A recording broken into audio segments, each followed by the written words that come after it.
Hello and welcome to this week's edition of This Week at AVS. This week we're going to start by talking about reading. Today I have a special guest with me, Mrs Noonan, who's part of our English team and also our whole school literacy coordinator, and we're going to be talking about reading and the importance of reading. Good morning. Good morning. So how important is reading ability in doing well in schools and exams? It's essential, really. So when we access any text in any subject, our comprehension of that subject or understanding of it is linked to our understanding of the words that we're reading. Yeah. So if we can't read those words, we're not able to access the information, we're not able fundamentally to answer the questions. Mm-hmm. When we think about GCSEs as we go through school, the average GCSE has a reading age of 15 years, 7 months, which when we think about reading ability really puts that into context.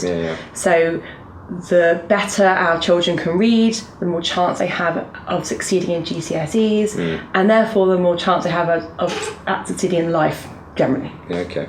And I guess that reading age for GCSE is really important because every GCSE now has an element of reading within it, doesn't it? So even in maths questions you would see text questions where students will need to break that down, understand vocabulary and be able to understand what the question's asking to be able to do it. Yeah, maths is a really good example because for those worded questions a student has to read it and they have to decode not just the meaning of the words but what that question's asking them to do. So what method do they have to use, because it probably won't be said explicitly in the question itself.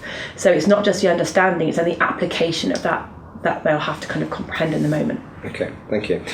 So what forms of reading are suitable for students to engage with? So I often hear, it doesn't need to be sat down reading a novel, online text, etc. What's the best form for them to engage with? I understand the online argument. The only issue that can present is the quality of the online writing. So if you think about the amount that we take in without really realising it when we read, so we are taking in the punctuation, we're taking in the vocabulary, we're taking in the grammar, and that becomes something that we absorb and then use in our own writing and our own speech. Not everything online is quality controlled. So actually when we're reading things online, we might be reading poor grammar, we might be reading incorrect spelling, and then we're absorbing the wrong information. So then when we try to apply that, we're not going to apply it correctly. So online is a bit of a dubious one. Obviously things like Kindle books and online books that you purchase, fine, provided I would say they're published by a respectable author. Obviously self-published works have the same issues that online can have. In terms of kind of fiction and non-fiction, they have different applications. So any reading is good reading if it's a reputable source. Fiction has different benefits because it helps people develop empathy. You're being forced to look at things from someone else's perspective, and that means that you have to consider different perspectives in life, which is really good for us as human beings. Absolutely. Whereas non-fiction is good for information and our general, what we call cultural capital, our knowledge and understanding of the wider world. So they both have a place, but we should use them both combined. And I think it's just to get your child reading, isn't it, and try and get them that love of learning from text. So with that in mind, what can parents do specifically to support their children in improving their reading ability and reading age? I've got children myself, and I've got children in secondary school, and I understand how difficult it is when they get to kind of teenage years, because we do start to see that reluctance to read. There are a couple of things we can do. Buying books and having books around the house is a good one, or going to the library is really useful. We've got a library in Rugby, so there are free books available. We have a library here, we have a book swap here where students can access books for free. So just having books around is really important. But also modelling it. So I know how busy people are. We've kind of factored in our house a 20-minute reading time on a Sunday afternoon where we all just sit down together and for 20 minutes just read.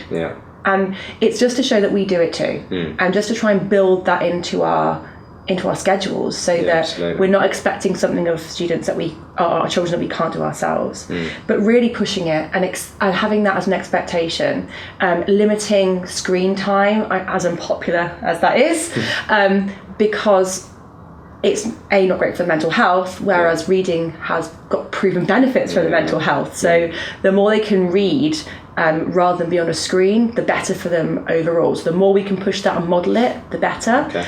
And also where students are struggling, listening to them read. So listening to them read, and where they have issues with their fluency, that's being able to read consistently in a way that makes sense. Listening to that and maybe helping them understand what they're reading, correcting the words they can't read well, because they might be mispronouncing a word because they don't know how it's meant to sound. And they need someone to tell them that to start with. Brilliant. I certainly was speaking to a friend the other day who had used a strategy with their child where the child was kind of not wanting to go to bed at the time that they were wanting them to, so they built in a kind of, it's okay, you can read for 30 minutes before. So they were in their bedroom, but they had to be reading, and then we just kept checking on them. So I thought that was a really, really nice strategy. That's a great idea. Just to get them to do some positive reading.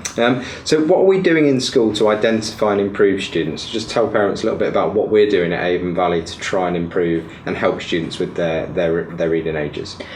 Quite a lot. So we have a regular reading test. We identify students' reading age, and then with that information we put certain interventions in place. So we have interventions for students who are really struggling with their reading, maybe missed out on their phonics, and we're helping them bridge that gap.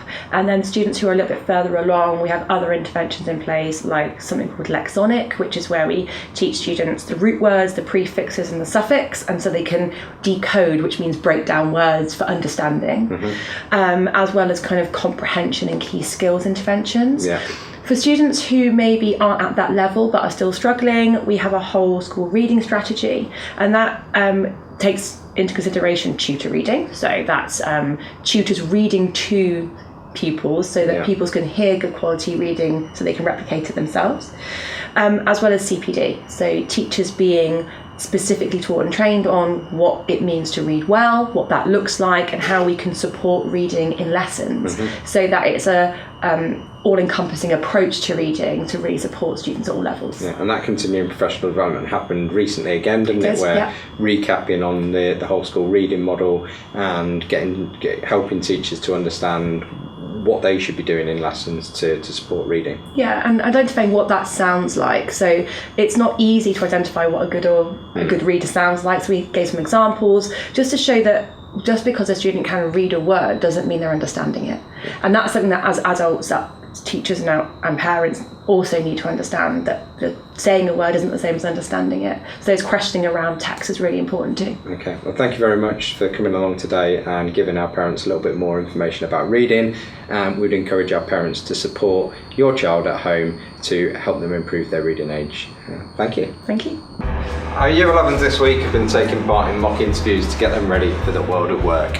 We've had employers in from Barclays, from Keller and from Stacky, and they were incredibly impressed with our students' confidence, how they demonstrated employability skills, and the employers' feedback was that our students exceeded their expectations and they really enjoyed the event. Thank you to everybody for taking part and for organising this event, which is a great opportunity for our students. Carrying on with the theme of preparing students for the world of work, Year 9 today on Friday have been doing a science, technology, engineering and maths event.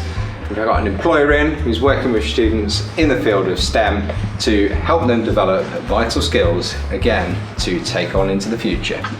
On Monday, it's the 11th of November, so we will be coming together as a school community to show our respect and mark the occasion of Remembrance Day. We'll be having assemblies with all year groups to show our respect and to remember fallen service personnel from past conflicts. Again, thank you to all staff who've been involved in organising this event, and we know that students will be incredibly respectful on the day to remember and to reflect.